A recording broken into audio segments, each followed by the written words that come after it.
Hey, horror fans, bored now. Rachel McDonald back with you and back on the road to the Wrong Turn 6 this week. So we're almost there. We're almost at the end of this mostly bumpy road.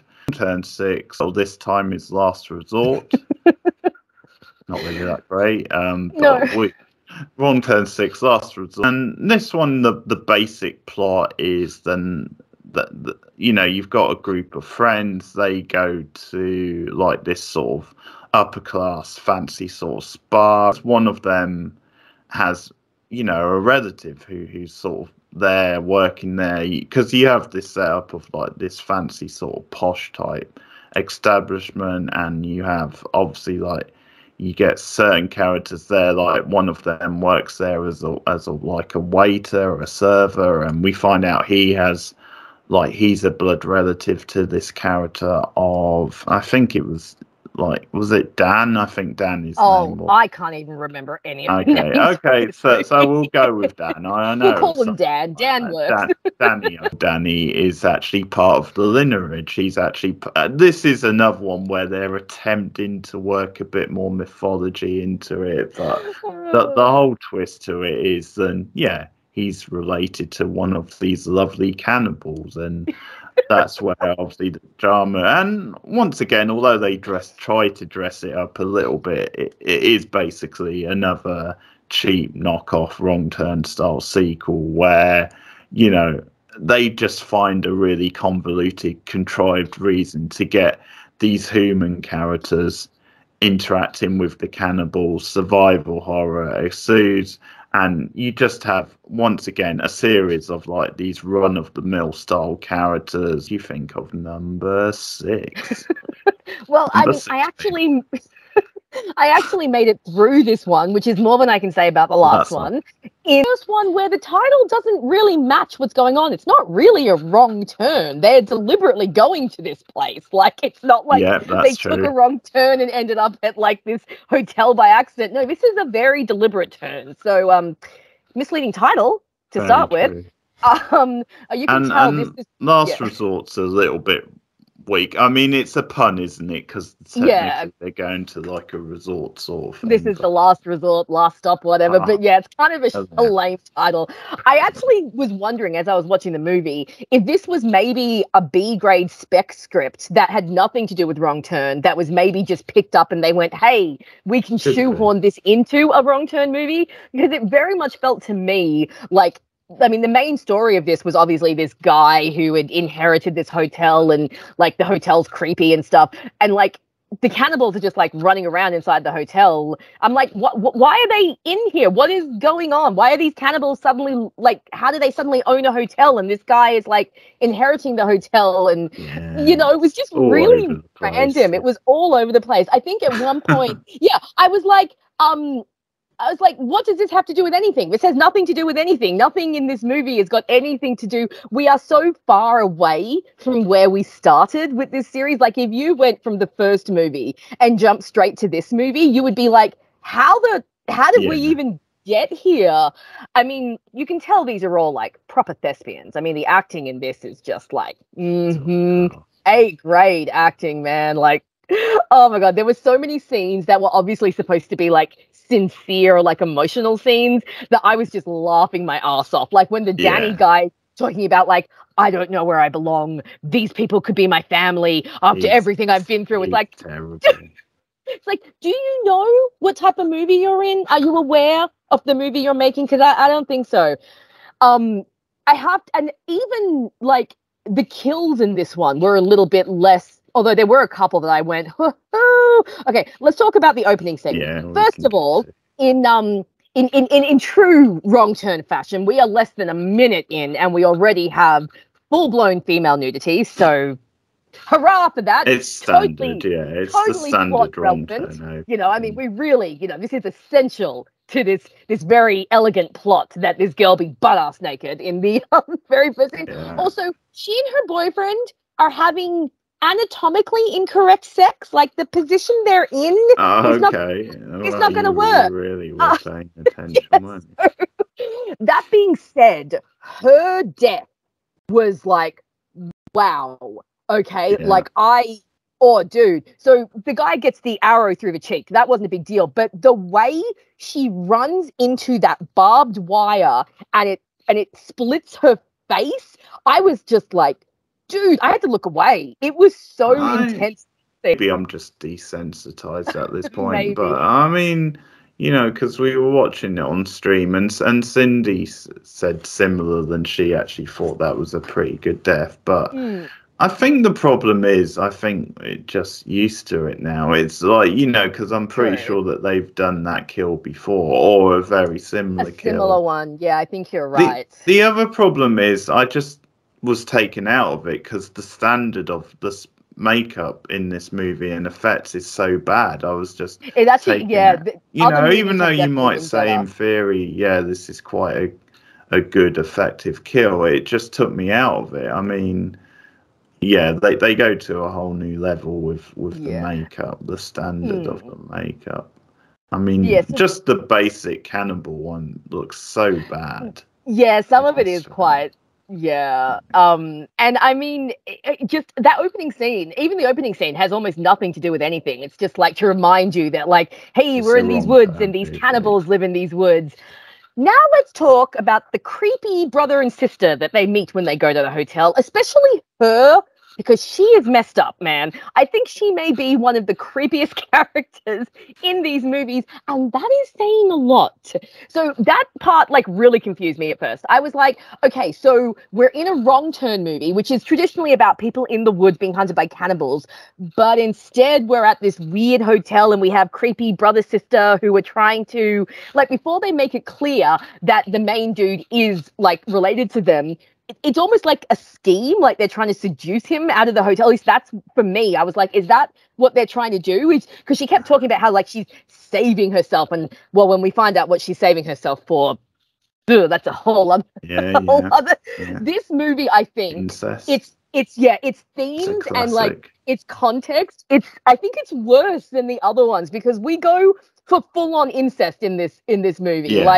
It's not even, like, implied or made vague. Like, they full-on say, we are all incestuously bred. That's why everyone looks the way they do. And you have really good genes. And we want to make a baby. And I'm your sister cousin. And let's go for it. Scenes where this chick watches someone else have sex and is having a little her time while she's doing it. And it's like, why is this creepy chick wandering around and masturbating to everyone? Like, it's just really wrong.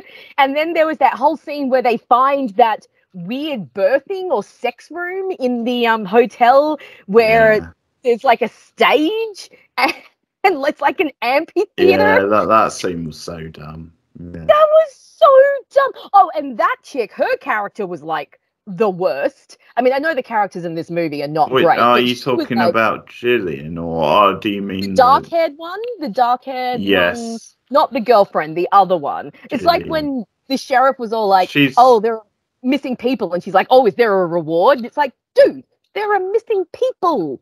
Priorities. Yeah, but I mean, to be fair, you can just excuse that as that's the point, that these are meant. I mean, they sort of want their cake and eat it a little bit because it's inconsistent like that. There are definitely times when they're trying to make you sympathise, and I think one of the reasons it's so bad with the acting is then, because they're not good actors, they're really wooden actors. Those scenes just come off as melodramatic and just silly. The actress, I was trying to figure out where I'd seen her from, and it turns out she's actually one of the better known actors in the movie. And the reason for it is because she's in the British soap Emmerdale Farm. That's sort of what she out of Lake Placid 3. Oh my god, Lake Placid. Oh my god, wow. What a CV, Lake Placid 3. And Emmerdale. And Emmerdale. That really and now Wrong Turn 6. She's going places, this chick. What a CV that is, yeah. But I see awards in her future. That's just, I mean, that's just hilarious. The fact that you've got this American franchise and this really niche sort of where, Yeah. you know, it's hardly one of the big franchises, but it's just funny how it like got a random British actress on there who's better known for like a soap, but yeah. Her death was pretty horrifying, I will say. Yeah. And I was worried in that scene because I was like, are you guys going to go down the rape path? Are you guys going to rape her? Luckily, they didn't, but she was fully nude during but her it was sort of close enough, It was wasn't it? definitely really? close enough. It was, I mean, there were a few scenes that were like, okay, so we have that sex scene where the guy gets bashed over the head and then creepy incest chick takes him back to her room. And now I wasn't clear. Does she actually do anything with him in that scene, or is she just sitting on top of him and like having a good time? I think the context is then they get interrupted before they do anything. That's kind of the point, I think. And the girlfriend walks in, so I got the impression they didn't actually do it. But then, terrible scene. You know, it was all kinds of uncomfortable.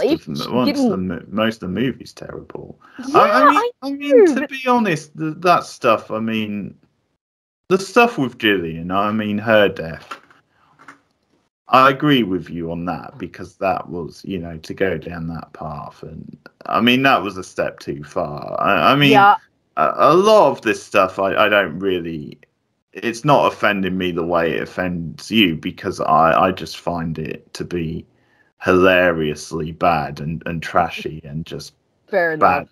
I think it being offensive is the least of its problems, but I mean, fair enough. As a movie, it's just an outright trashy bad movie. Oh, it's terrible. It was just, I don't know. I think I mean, I always react a little bit when it comes to like sexual assault and rape. But if it's, I mean, the thing with me is like, if it's part of the storyline or if it works within the storyline, then obviously there are situations where it's fine to have those kinds of scenes. But sometimes I'm like, okay, now you're just trying to be offensive and it's just, coming across as really stupid and annoying, you know. Like I was really worried in that scene that they were going to rape her, and I was like, if they do, like that scene was so rapey. It was like, look, these guys are already serial killer cannibals. Like we don't need to add like that sexual assault element to them because they're already creepy enough. Like you just, I don't know, for me, and again, it's not a huge thing. It's not something that I would say is the worst aspect of this movie. There's definitely worse stuff in this movie. It's just for me, it was like, bad, we don't have to get that rapey. Like we don't need... I agree, because it is out of context. I mean, even if you can argue that these are the sort of characters who might do it, you know, within a context of a horror movie, you don't really need it because you can have a nasty death and that's just the scene, and you don't have to go to those other places. But no, I'm sort of with you in general on these films because of I do agree that at times it's just kind of gross and just trying to be shocking for the sake of it. But I will just say before we move on from her character, because I might as well talk about Jill since we've touched on it. Then I think what annoyed me about her character was how inconsistent she was, how she seemed to say and act one way 1 minute, but then it just took nothing almost. Like in the next instance, she was, she changed the tune, and because it's almost, one example is, you know, that scene where she's in the swimming pool with her boyfriend and they're getting it on, and then I mean those guys were so annoying, the guy with the camera and I just hate when these movie like stereotypes, and it's almost like you can have one slightly likable, you know, like male character, but then the rest have to be like just like one note douchebags. But that scene is what I'm talking about, where at first she's like getting in their face and saying, you know, how dare you, you know, why is, and she obviously, you're nodding away and you're like, well, yeah, you're right, why is it always the girls being subjected, and you know, but then she sort of contradicts herself in that, because she's actually then doing a sexy dance for them. And I mean, all right, she pushes the guy in the pool, but she still did like the sexy dance before that. So it's almost like that's the level of where the bar is for her, where that's her idea of being empowering, because she made the choice to do the sexy dance, and then she just pushes the guy in the pool as a bit of a screw you. But I mean, it wasn't. But yeah, that's a good example where she like literally says one thing 1 minute and then she sort of contradicts herself by actually playing it up. And there's a scene later where she's like saying, "Okay, let's get the fuck out of here.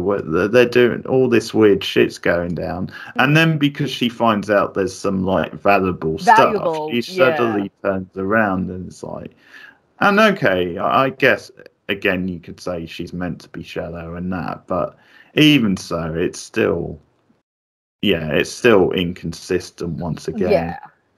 I mean, if you feel your life's in danger potentially, you're probably still gonna be sensible and say, well, I'm gonna choose my life over, rummaging around for this valuable stuff. So she was really annoying. We can't expect too much from these movies in terms of characterization. Like, I mean, the bar is so low. But, I mean, this is just an example of, like, I mean, I understand that sometimes in slashes you just want to see some dumb teenagers get knocked off, but the best slashes, and again, we're expecting way too much of these movies to ever put them in this thing, but the best slashes have good characters because you want to care when they die. That's the thing with horror movies, is you want to give a shit when the characters start to die. And in these movies, aside from the first movie, you just don't care. People are dying left, right, and center, and you're just like, oh, yeah, okay, another one bites the dust. Like, there's no connection.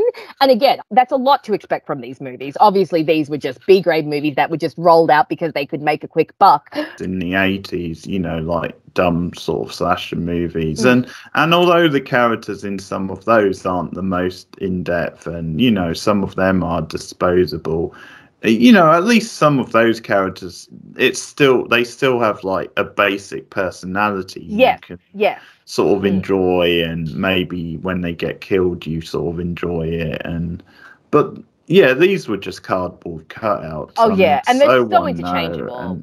I kept losing track of who was who as well. Like, I was like, which one's the brother of this girl, and which one's the friend, and which one's the boyfriend, and which one's because there's nothing to distinguish them. They're all so similar that there is nothing to distinguish them from each other, and they all look kind of similar too. So it's like you just end up like not caring about anyone in the film because no one is an interesting character.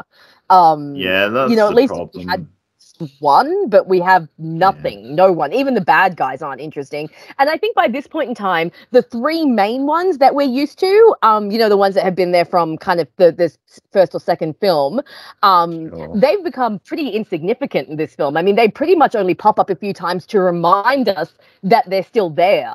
They don't really have much of an impact on the plot. So it's like I was saying, this feels like a movie that was written as a spec script to something else, and then they went, hey, we can make this a wrong turn movie, let's shoehorn it in and just throw these three into the mix. It wouldn't surprise me. So I just don't think that there was a lot to go. I also felt that it was really amateurly shot. Like, there was some shots in this movie that I was like, who is controlling the camera here? It felt almost, there was some shots that reminded me of like bad late 90s like TV, that was the feel I was getting from this movie. It was not well made at all, except for there was one sequence that I thought was slightly effective, and that was when the creepy hillbilly brother took the main guy out to hunt the deer, and they were intercutting it with the three guys hunting the sheriff, because I thought there was quite a clever cut when the guy shot the arrow and you saw the sheriff get shot with an arrow. I thought that was actually not a bad cut, but like that was it. That was like the only scene where I felt somewhat engaged, and half the time I was just kind of like, please don't shoot Bambi, don't shoot Bambi. I didn't want to shoot Bambi. Now, I think the thing with that scene is, okay, I might give it the benefit of the doubt. Like, I personally didn't really like it, but I mean, all right, you can obviously see what they're going for, and on the basic level, maybe it was quite well shot. But I think the problem with that scene outside of that stuff is it's just, again, part of this really unconvincing predictable. I think that's part of the problem. Contrived plot, where it's this guy who supposedly is a clean cut, everyday guy who doesn't get up to like, messed up shit. It really doesn't take barely anything for him to have his head turned. And as soon as they started doing that scene, I could tell that's the direction they were going in, because like in the scene before, he seems to not want to go hunting, and so I mean, from that moment I could predict what was going to happen. Then he was going to go on the trip, and that suddenly he was going to start acting like a bit of a psycho. He doesn't look like them. He's not. It's ridiculous, isn't it? I know. There's no sign of deformity. They put something in, like maybe he'd take a shoe off. He's got like an extra toe or something like that. Like, I get what you mean. Just something to give it away. But you're right. He doesn't look at all like he belongs. It almost feels like just for the sake of the twist, they didn't want to play into it. But it's so ridiculous. No, I agree. He would have. Here's another question I have. How did all these hillbillies and these inbred deformed people who obviously live in the woods, where did they get this resort from? Yeah. He supposedly inherits this resort.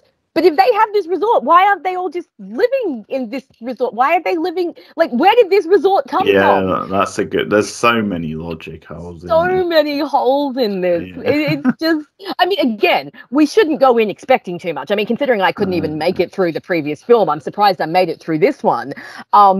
I think it's expecting too much to say, we should have a well thought out story, but you'd think they have thought these things through just a little bit more, like maybe put a little bit more thought in. You know what? And you're going to hate me for suggesting this, but because of the time we've had on these and ripping through them and stuff, for most of them, we should definitely do a ranking video, because God, I don't even know if I could do that. That would be one hell of a challenge to actually distinguish which one is the worst and things and that's like the that. Thing, I'd have to try and remember like what happened in which movie, because I keep forgetting. I'm like, did this person get decapitated in this movie, or did this person explode here, or what's going on? I can't remember which movie is which. Well, you still have to, as bad as number 5 was, you still have to go back and watch that tractor scene I told you about. Oh, yes, the tractor scene, yes. Even if you don't watch any of the rest of it, like, to catch up, just watch the tractor scene, because that's good stuff. But this one was. Ugh. And I mean, even the climax wasn't that great, like, with him fighting his girlfriend and his girlfriend being all like, this isn't you. Girlfriend does get to be a bit feisty, and she does actually get to stand up a bit, and she actually is the only one with a brain in her head, the way it comes across. Really is, because she's saying quite early, you shouldn't, what's going on with this creepy family. It annoyed me a bit. It took her an hour into the film to actually say, let's get the fuck out. I know, but at least she was, voicing concerns and stuff. And towards the end, she was a bit more proactive than like the other characters. So that's one thing. But obviously, we said the standard of acting was awful. It was so melodramatic. Ridiculous, crazy, nonsensical plot. The horror, for the most part, wasn't great. Maybe one or two scenes were okay, but generally the horror didn't really land. Another terrible scene is that ridiculous ritual scene, which was the one that ended the movie. No, the a bit campfire. Before that. The campfire, yes. Oh my! When you just know in their minds they're thinking, "This is it. We're doing like this trippy, insane David Lynch style. This is our answer to like a David Lynch, style scene." And it looks so bad and so ridiculous. Like wasn't there like a kid playing banjo at one point? There's a kid playing banjo and someone playing the drums, and they're all like going crazy while this guy's like drugged out of his gourd. Oh, that's right. And they like kill one of his friends while he's high and like slit his throat, and they're like, "Here, drink the blood." And it's like, come on. Terrible. And then, it looks so bad, didn't it? Looks terrible. The effects they were going for. And then you have that final, because that's right, he's like hallucinating his girlfriend, and then like the scene finally reveals that like no, he's just having sex in front of everyone with his sister cousin in the middle of the forest. It's messed up, man. But then there's also the scene that ends the movie. Like, that scene is messed up too, where he and the sister cousin, who's like all deformed now, they go and they have sex in the middle of the amphitheater with the three main dudes watching them, and that is literally how the movie ends. Like, come on. Because once again, that's a similar thing to what I talked about with that other scene, where you just know they were patting each other on the back, mate. Where it's like, oh, look at this twist we've come up with. He's ended up like his cousin or whatever. He's ended up. He's in the same boat. He's into incest now. Ew. Yeah.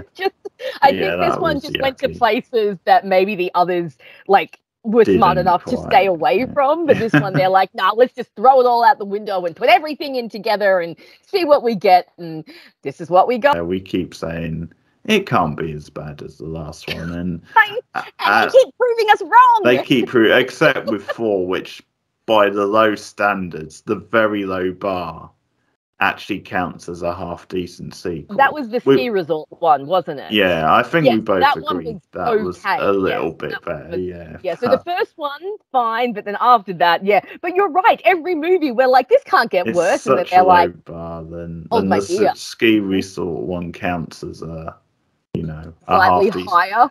The sort of film that in any other franchise you would say it might be the shittest sequel. You're actually saying the low standard of this, it's actually this might be the best of the better ones. Yeah.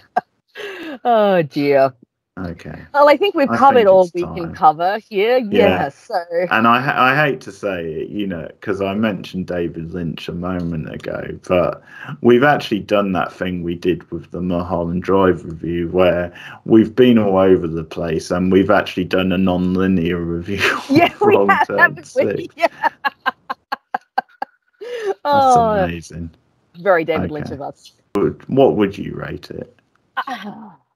I don't think I can give us any higher than probably a 2.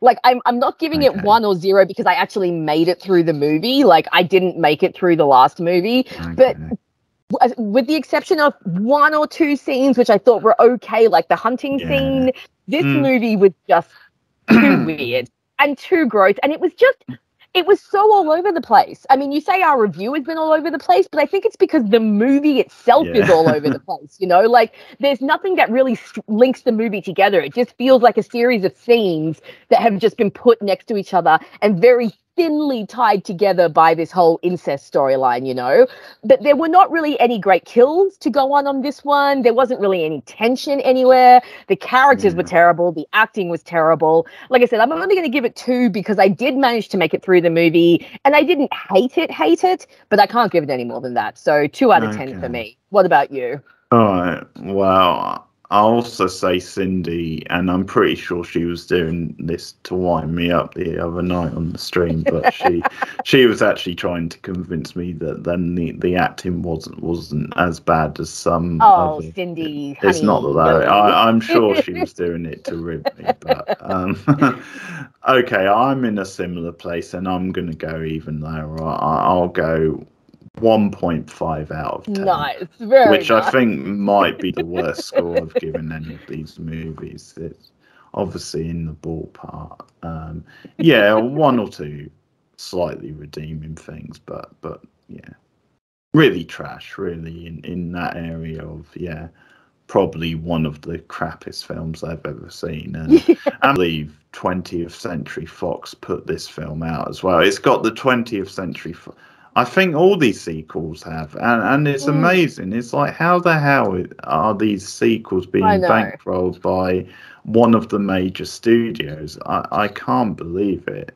Which probably meant it actually got released in cinemas, which is a scary thought. But why are they still bankrolling this shit? I mean, it can't.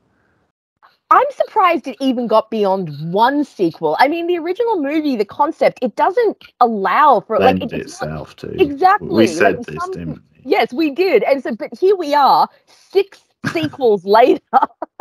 And somehow they all got made. It's ridiculous. Reboot to look forward to now, which is meant to be decent. Is actually supposed to be decent. So maybe the next review will be a little bit better. But this one, Keith's followers, you all suck. This is your fault. I had to sit through this. I can't argue on a 2 out of 10 and a 1.5 out of 10. Yeah, you're not going to be sticking those ratings on a poster, are you, really? Yeah. I mean, I can imagine the way these things work. Certain quotes we've said maybe being taken out of context and making the film sound a bit better, but you're certainly not going to stick the ratings on the poster. That's for sure. Okay, so that's Wrong Turn 6, The Last Resort. If you dare try and argue with us, and we'll certainly come back with you with both barrels if you do, but feel free to add your comments and what you thought of the movie in the comments below. Like and subscribe as always. So obviously this is, if you are a first time viewer, maybe not the best review to start with, but I hope you had fun anyway. I can guarantee you would have had more fun than watching we did watching itself. Yeah, definitely. But it gives you a flavour of some of what we do on the channel with franchises. So I can tell you that when we finish Wrong Turn, we will be doing Final Destination. We're starting I know Rachel's looking forward to it, and we have some good, interesting discussions with that one coming forward, but that's because there is a new Final Destination film coming out at some point this year. We're awaiting the release date, but we obviously have the 5 original movies to do with that one, so we will be doing those movies in the run-up to the new film. And just in case you are new to the channel, just to promote some other franchise, we've done the Scream franchise, all those movies. We're up to date on the Scream franchise. Halloween franchise we've done. We also did the 3 Conjuring movies, so just a bit of a flavour. We also do TV reviews from time to time. We're going to be doing Buffy soon, like looking at each season of that and having a general discussion. So some fun times ahead on the channel, definitely. And obviously list videos, like we recently did our epic top 25 horror movies, where we each picked 25. Follow me, Rachel McDonald, video essays covering movies and TV shows, sometimes books too, mostly early 2000s stuff, but I do more recent stuff as well. Twitter and Tumblr are also on my YouTube, so come and follow me everywhere. And depending on whether or not he's agreed with me, Keith will sometimes put a link in the description. Today, I think it's a good one, right. But depending on the review, you never know. Today. Yeah, I'll let you off today. We're on the same page. Good okay, share us out as always. Like and subscribe. Follow me on like Twitter and Letterboxd and all the rest of it. But we'll be back soon with more horror reviews. Take care, guys. See you again soon. Bye.